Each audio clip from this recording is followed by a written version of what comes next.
This video was recorded at the Spring Institute, March 2021. Our guest speaker in this video is Silvia Dorado, Associate Professor at the College of Business, University of Rhode Island. In my task today is to sort of talk about entrepreneurship in the context of serving people with disabilities, and there's many ways in which we could approach this. I remember years ago that I was contacted as to, whether people with disabilities should start enterprises. My concern has always been associated with the economic conditions and thereby work conditions of people with disabilities.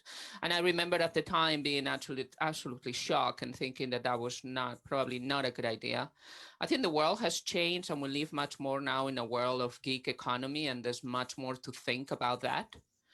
There's much more space, and there's actually, I think, even a need to do and engage in programs that will support the entrepreneurial activities of people with disabilities. But that's not what I'm going to be talking about today. I'm going to be talking about research that I've been doing for a number of years, and actually one of my most recent projects, but it builds on past work. So my work has been connected with social entrepreneurship and social enterprises, and I give you there a definition of how I understand social enterprises. And how I understand social entrepreneurship is actually the creation of social enterprises, and that varies. There's other people that has other understandings.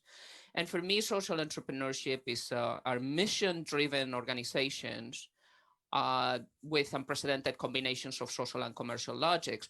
The bottom line is that a mission-driven organization that have chosen to operate in the marketplace to use revenue from clients to finance their missions. And I started in this world, in the world of microfinance, in which people were giving loans to the poor in developing countries because loans support cash flow operations and businesses. And this had been done before. This had been done by state agencies and had been done by nonprofits. What microfinance organizations had that was unique is that they actually asked the poor to repay those loans.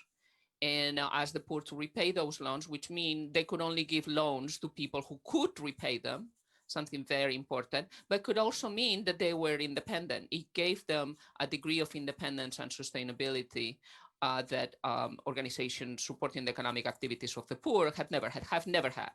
Organizations doing training depend on the whims of donors. Organizations supporting other entrepreneurial activities did not have the sustainability in time to actually target their operations, and microfinance broke away with that. And I know that many of you may see microfinance in a different way, but I'm hoping that you accept that definition. And that definition is the same one in which I approach what I'm going to be talking about today, which are shelter workshops. For people in the United States, the term shelter workshops actually has a very so let me go back, has a very bad meaning, and with reason, and I will make it there.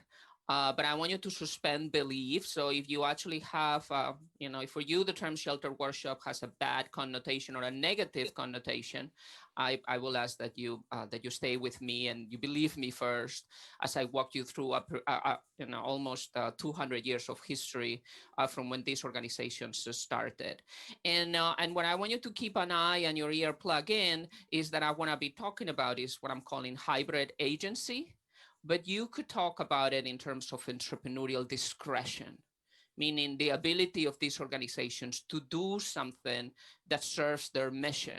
So having the discretion to actually pursue a specific mission. And that's what I mean with this hybrid agency. I was already describing how my understanding of social enterprises, and the term hybrid talks about the combination of social and commercial, has to do with this ability of sustained effort, independent effort to support a mission. In the case of shelter workshops, employment for people with disabilities.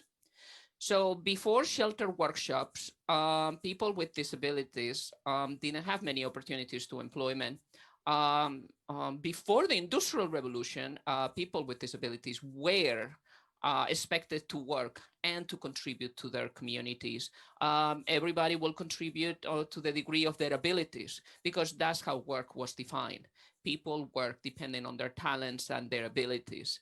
And so this is a quote from a historian, and says, "Oats and barley were mown with a scythe close to the ground, but the stalks were short, and much remained to be gleaned after the sheaves were gathered. In the peak days of harvest, every able-bodied man and woman would be in demand as reaper and or binder, and then children and people too old or feeble for heavy labor might glean." Again, a distribution of work based on your ability, everybody contributing to the community. That changed during the Industrial Revolution, in which efficiency the became the motor, and thereby people with disability were pushed to the sidelines. So this is, oh no, sorry, I was giving you a definition of shelter workshops, which I'm gonna skip to tell you a little bit about the history. Okay, so in the 1800s, this is where you have the start of shelter workshops as organizations devoted to provide employment opportunities to people with disabilities. And I just want you to take a look to start to the um, logistic curve evolution. So you have started in the 1830s and pretty much until the 1930s, a few organizations, it get to 100 at the end of that period. So that's 100 years, okay? And then in a period of 30 years, it goes to 400. And then in a period of another 30 years, we go to 6,000. And then the numbers absolutely plummet right after. So if you think about this, as I'm thinking about, as I have explored in this paper, from the entrepreneurial perspective of the people who had this mission, who wanted to provide employment for people with disabilities, this is a very situation. And I sort of identify the language of upstream, midstream, downstream, and cross current as a way of understanding this agency. And so upstream, this is where like nobody's operating and you have very few people. So this is upstream work. You're going against the grain of what everybody is doing. Midstream is a period of transition, and I'll tell you why it is a period of transition. Downstream was where everybody was. This is the Me Too movement. This is when everybody is trying to do shelter workshops. And cross current is when all the heavy criticism of shelter workshops start. And there was a lot of movement away from that. So I'm going to try to walk you in the very short time allotted through this history. So this is the upstream period. People with disabilities are considered unemployable. This is what I was talking about in terms of like efficiency. We only want efficient workers. Everybody else should. The only way that you can make a living for yourself at this point, if you have a disability, is by begging. At the same time, in the United States, this is the time in which the ugly laws are passed, and ugly laws are actually banning people with disabilities from the public square. So the only way that you have to make a living is by begging, and at the same time, the police is after you. They don't want you in the public square. So this is a moment of great need for people with disabilities. The only deserving disabled are the servicemen. Is people who have become disabled because of war events. Those are the only ones that are deserving of any kind of support, and is minimum support. So this moment in time, we have the Organizations for the Blind being the first ones that champion the cause of people with disability to actually create employment opportunities for them. People with deafness, those have their own organizations, and they have actually been far more successful to incorporate it into the mainstream job market. But people with any other type of disability were absolutely unable. So you have a picture here of the Perkins Institution, which was a school for the blind in Boston. And they learn from British schools, and which had started doing the same thing. So these schools define activities that people with blindness can do. And they are thinking that if they train them in this activity like basket weaving and that kind of handicrafts, they might be able to actually get jobs in the mainstream. So the origin of the shelter workshops was hands-on training, so people with blindness will be able to get jobs. Um, am I in 10 minutes already? Okay. So in 10 minutes, the first jobs will be as musicians, and that was easy enough. Or people who couldn't be a musician will be handicraft work. So you have at the same time the Salvation Army and some of these other organizations who take a different approach. And what they do is this is really support for the poor and people who were homeless. But there was a lot of people with disabilities within their ranks. And this is their work. And what they were doing was getting clothes, old clothes, and creating a secondhand market for these clothes. They have an incredibly successful business model, and they start operating. Um, so people did not want to support work in this moment. The mainstream is the wartime. At wartime, all hands go off. You can actually give employment for people with, women can work, children can work, men can work.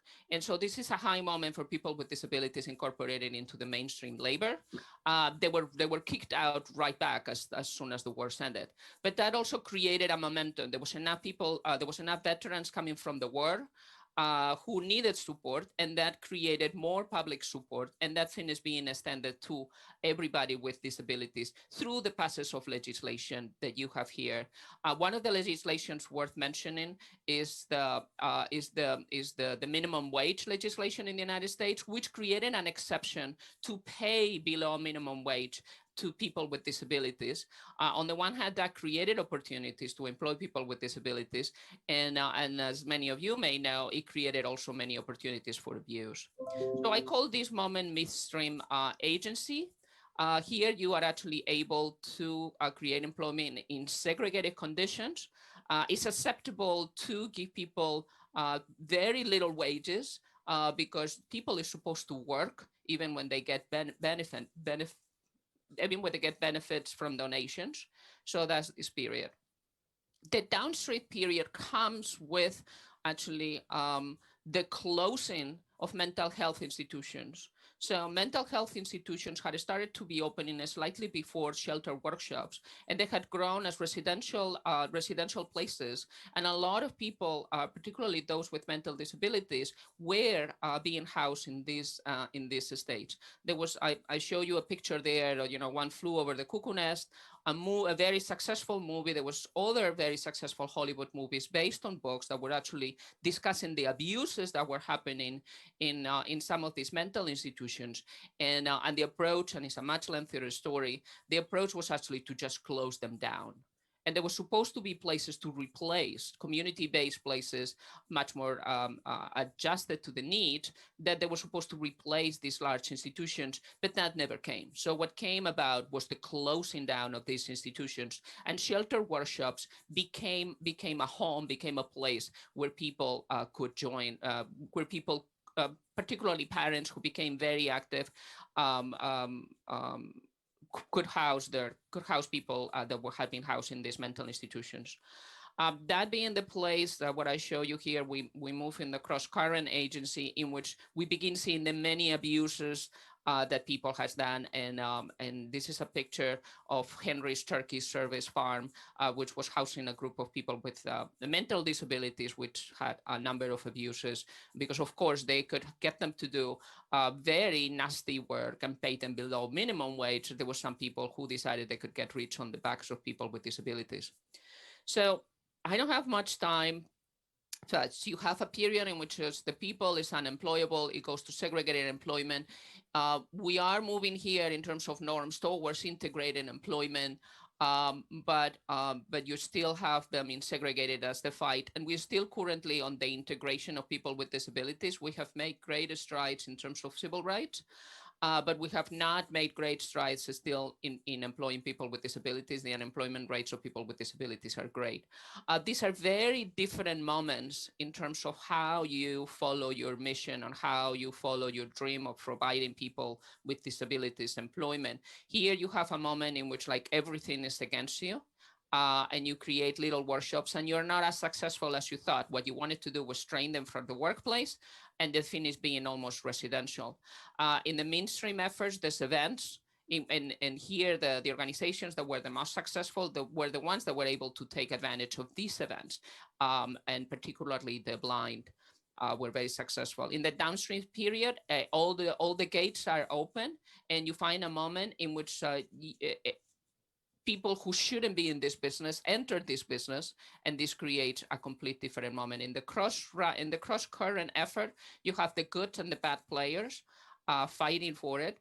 And there should be some shelter workshops. Shelter workshops provide